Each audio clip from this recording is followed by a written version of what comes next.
Բարև ձեզ Ֆակտոր TV-ի տաղավարում մեր հյուրն է լրագրողներ հանուն իրավունքների իրավապաշտպան կազմակերպության նախագահ իրավապաշտպան Ժանա Ալեքսանյանը, Տիկին Ալեքսանյան, շնորհակալ եմ, որ եկել եք։ Ես եմ շնորհակալ։ Խոսենք գերիների մասին եւ առաջնահերթ խոսենք այն մասին, որ ԵԽԽՎ մոնիտորինգի կոմիտեն կոչ է արել, հստակ կոչ է արել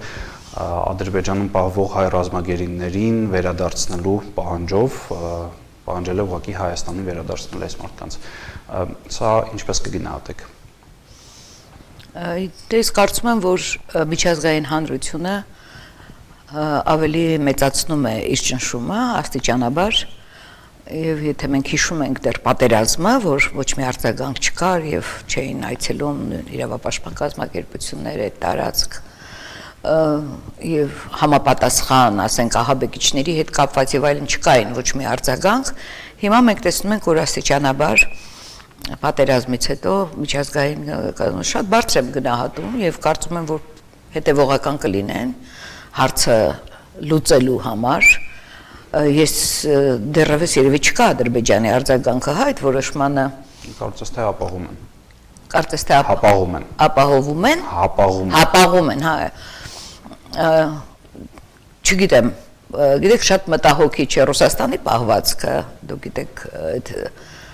ձեռնպահը ինչ է ոնց որ թե քվեարկել եւ Ռուսաստանը պարտավորություններ է ստանձնել գերիների հարցով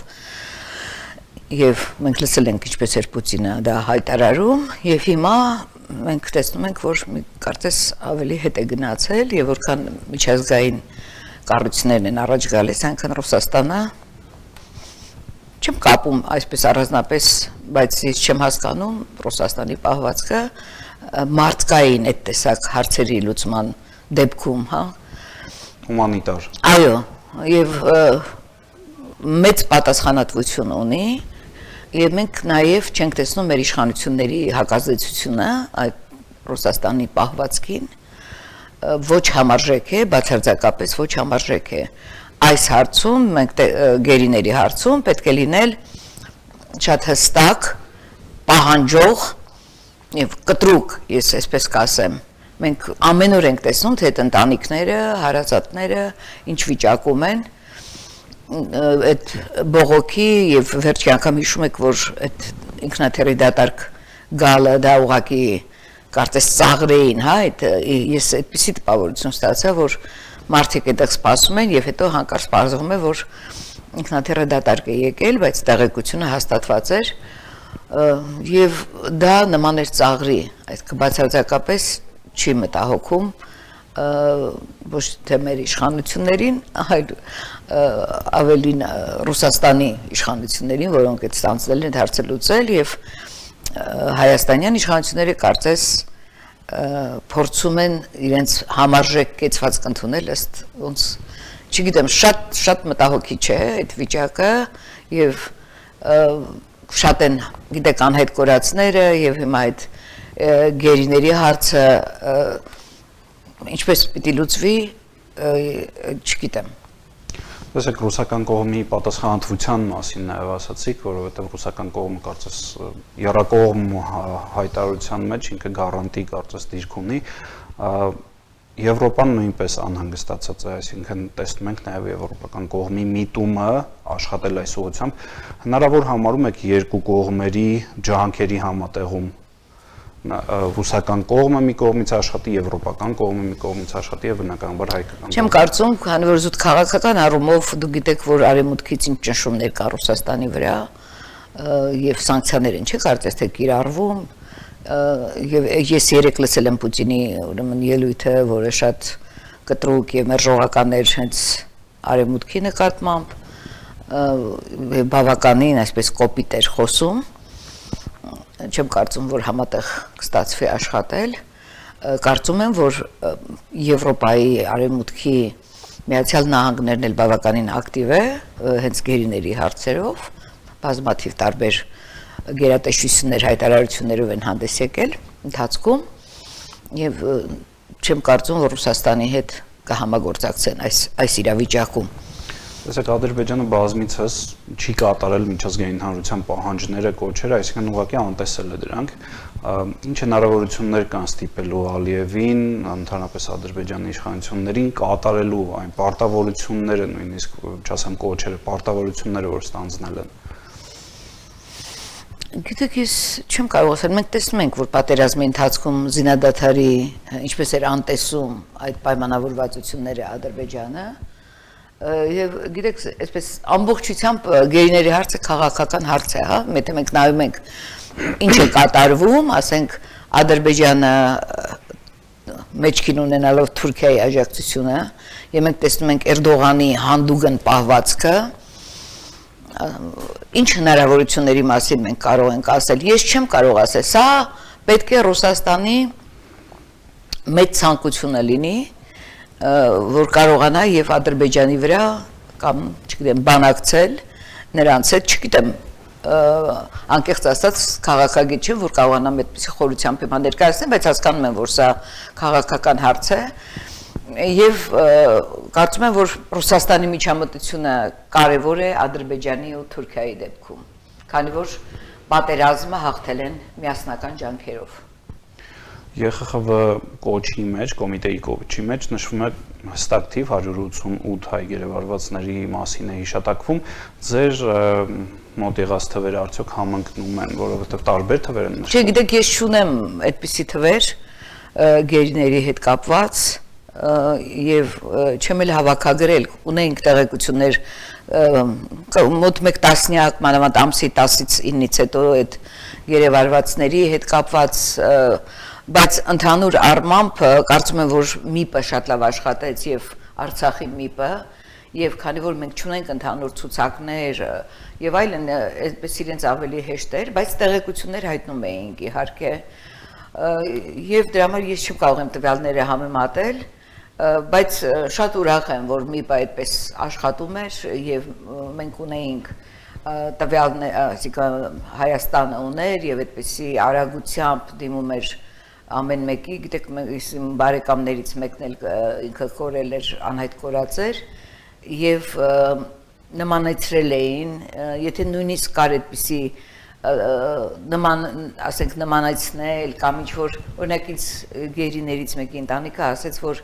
ես մեջքից ճանաչեցի տղայիս, որ տեսել է ինչ-որ կադրերում, հա, դեմքը չի տեսել, բայց մեջքից ես հավատում եմ, ու այդ տեսակ նույնիսկ այս սուղ տեղեկություններն էլ էր գրանցում ՄԻՊ-ը եւ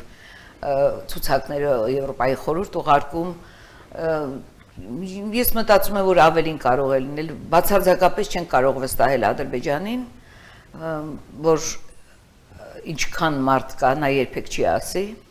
եւ շատ դժվար հարց է սա իրոք քաղաքական հարց է, տեսակ ճշտելու եւ այդ ճնշում գործադրելու, ինչ որ միջոցներ ձեռնարկելու, ես չգիտեմ, ամենատարբեր։ Գիտեք, նախորդ ես մի շրջան 2000-ից հետո զբաղվել եմ գերիների հարցերով, այն ժամանակ դրանք գերիներ էին ոչ թե պատերազմական, այլ մեր զինվորները, որոնք տարբեր պատճառներով հայտնվում էին ադրբեջանական տարածքում, շատ էին լինում մոլորվածներ։ Այո, մոլորվածներ կամ բռնություններ կիրառվում, գնում էին տարածքը, խառնում էին եւ այդպես մոլորվում էին։ Եվ այն ժամանակ փոխանակումներ, ես նույնիսկ տեսել եմ, որ փոխանակումներ 2 անգամ կարծեմ 98-ին, մյուսը կարծեմ 2000-ի սկզբներին, լավ չեմ հիշում, գուցե 2004-ին։ Եվ այնպիսի խոսակցություններ էր, որ գումարային հարցերով էլ կարելի է լուծել, գումարով էլ կարելի է լուծել եւ ինձ գյումրեցի մի ընտանիք, որը տղային այնտեղ էր արդեն քանի տարի, ինքը ասում էր, ինձ ասել են, որ մեծ գումարով կարելի է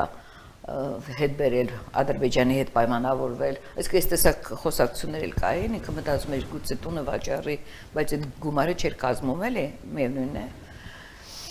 Հիմա շատ քաղաքական է եւ այսպիսի հարցեր, այս խոսակցություններ էլ չկան եւ սա պետք է միջազգային հանրությունը,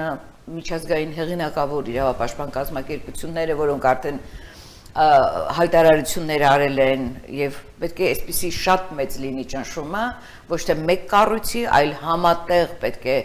միավորվեն եւ գիտեք ես ուղղակի այդ հապաղելը որ տեսնում եմ, մտածում եմ որ աշխարհը հեռացել է մարդկային ֆակտորից, հա, որ ես օրինակ գիտեք երբեմն դեպքեր են եղել մեկ մարդու համար կարող են բազմաթիվ կազմակերպություններ հիմա մենք տեսնում ենք չէ Նավալնիի համար մեկ անձի հետ հա մեկ անձի բայց այստեղ 200 մոտ 200 եւ իմանալով որ Ադրբեջանը ասենք բռնի ձևով է վարվում այդ մեր գերիների հետ գիտեք անցյալ տարի ես այցելել էի Եղեգիս գյուղից բանակից էր մոլորվել Արայք էր անունը Արա Ղազարյան եւ մեկ տարի ինքը Ադրբեջանում էր գերության մեջ եւ ես իրանց տուն որ այցելել ենք մայրը նույնիսկ ադրբեջանցիների համար աղոթում էր գիտեր որ ողջ է իր տղան բարբերաբար եւ այս գերիների հետ հենց առաջին որ ուղարկեցին գերիների խումբ Արային էլ Արան այնտեղ էր ես զանգեցի անմիջապես վատ է ասեց առողջությունը բայց հնարավոր է բուժել այսինքն ուզում եմ ասել որ այդ պայմանները որոնց նրանց պահում են այդ անմարդկային եւ ինչպես ուզում վարվում են վստահել Ադրբեջանին ուղղակի հնարավոր չի եւ դրա համար պետք է շատ մեծ ջանքեր գործադրել եւ գիտեք մեր իշխանությունների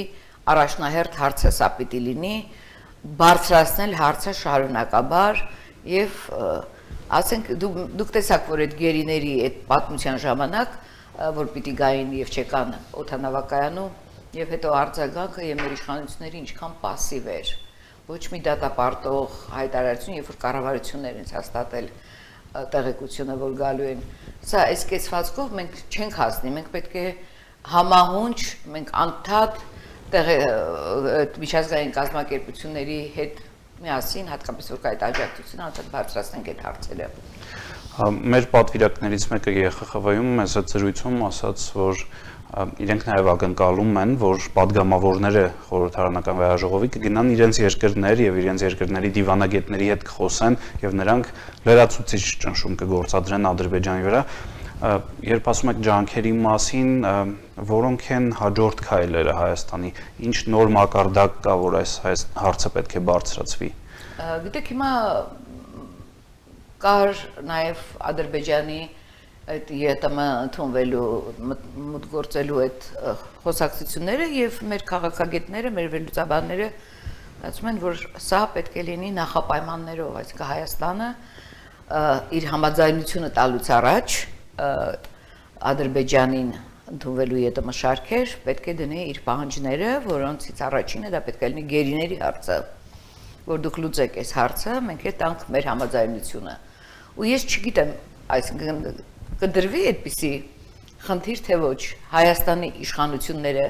կգնան այդ քայլին թե չէ կպահեն այդպիսի հստակ կեցվածք իրենց դիրքորոշումը հայտնեն ասենք որ ոչ մի կերպ չնահանջելով կամք դրսևորելով այո եւ սա եւս այսպիսի հնարավորությունները պետք է օգտագործել եւ այդպիսի հնարավորություններ էլի կային որոնք բաց էր թողնվում մենք տեսնում ենք որ վճռական չեն Հայաստանի իշխանությունները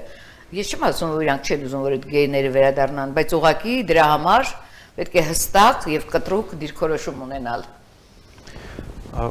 Ադրբեջանը արդեն մարտական գործողությունների դադարից ամիսներ անցել շարունակում է սպառնալիքներ տեղալ հիմա արդեն ոչ միայն Արցախի